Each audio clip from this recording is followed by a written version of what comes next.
everyone! The other day I got a pretty cool shirt from the thrift store, but unfortunately it was missing a few buttons. But part of the reason I liked it so much was because of the buttons, so I decided I was going to try to recreate them, all the while teaching you guys how to make some yourself. You don't even have to use these like traditional buttons like how I'm going to be doing. You could totally use them to make jewelry or something like that. Anyway, let's get started. You'll need a mold making kit, buttons, 2-part epoxy resin, a disposable container to mix the resin. I used a medicine measuring cup, a popsicle stick for mixing. You can also use a toothpick, but it doesn't do as good of a job, so you'll probably have to be mixing for longer. Jump rings, small pieces of wire, colorant for the resin. I used some metallic colored powder. I've also successfully used crushed up powdered eyeshadow. You can also buy colorant made specifically for resin, and I've also seen people use oil paints, but I haven't done oil paints before, so I can't say how well that works. Here are some optional finishing materials: sandpaper, scissors, enamel paint, a Q-tip, and a paper towel. Follow the instructions of the mold making kit to mix the mold putty. My kit, which you can find at most craft stores, uses equal parts. Thoroughly mix the putty until it's a uniform color. The working time for this stuff is pretty short, so you have to work fast once it's mixed together. Roll it into a ball and then press it onto a flat surface slightly. Then simply press the button down as level as you can into the putty. When you press anything into the mold, it kind of spreads away at the top edge. So, to make sure the sides stay straight, lightly push the edge of the putty back in towards the button. It's okay if the mold slightly goes over the edge of the button because it will still be flexible once it's cured, so you'll be able to pop it out still. Now, let it cure according to the kit's instructions. The kind I used cured in about 20 minutes, and then you can just pop the button out.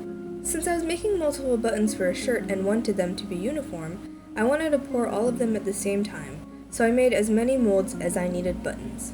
To cast the buttons, you need to figure out how much resin you need first. Fill up one of your molds with water and pour it into the mixing cup. I repeated that 7 more times since I was making that many buttons.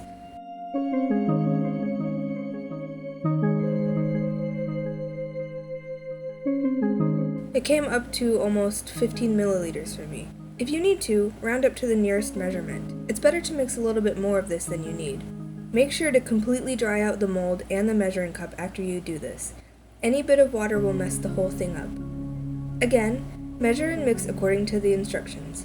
The stuff I'm using is a 1-to-1 ratio again. Luckily for me, the measuring cup I'm using has the halfway point I need, 7.5 milliliters, marked on it, so it was super easy for me.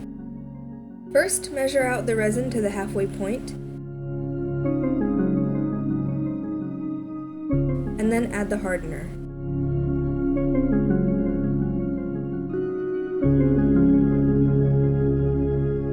Then you can add whatever colorant you want. A little goes a long way. Mix thoroughly. You really want to make sure you mix this stuff really well. It won't cure properly if you don't.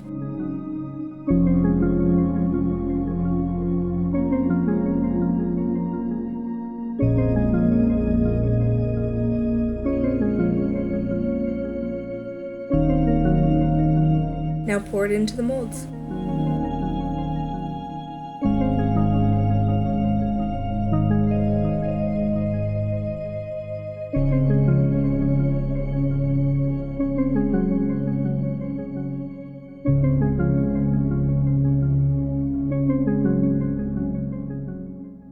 If you want to make them into buttons, you need to put the jump rings in place.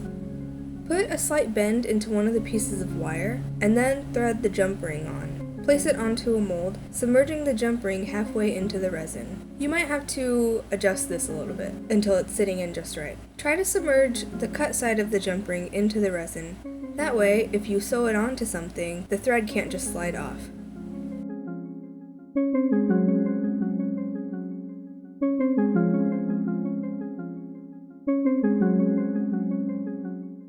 Now wait for them to cure.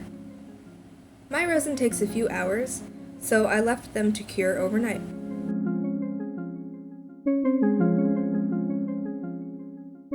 To unmold them, pull the edges away to release the resin, and they should just pop out.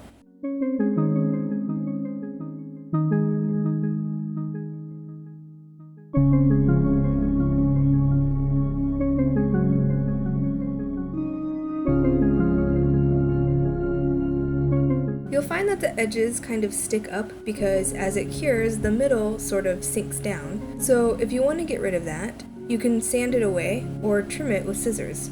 I chose to use scissors. Here's the new button compared to the old button. Of course, it's not as metallic looking, but that's fine with me. I did want to add some black onto the button, however, because it would help bring out some of the details and make the new button not seem so flat. I used enamel paint. I just felt like it would stay on better after repeated wear. Of course, this part is optional too.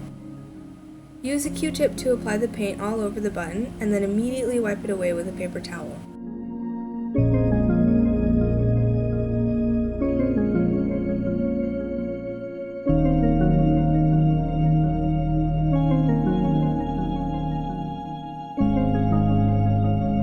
The paint will stay behind in certain areas, bringing out the details and making it seem less flat. It also darkens the whole thing a little bit, which I was totally fine with. Here's the before and after. Set them aside to dry for a few hours. And then they're done. You can use these buttons however you like. For me, they're going on a shirt. I just simply sewed them on where the buttons used to be.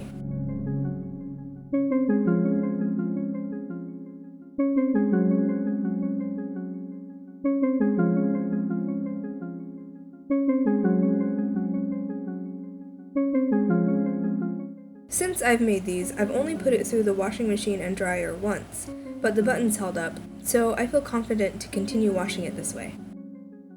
I hope you all enjoyed this project. If you did, please leave a like. If you want to see more, then feel free to subscribe. I post DIY videos every Thursday. You can follow me on Twitter, Tumblr, Instagram, or Pinterest, and I'll leave the information of those down below.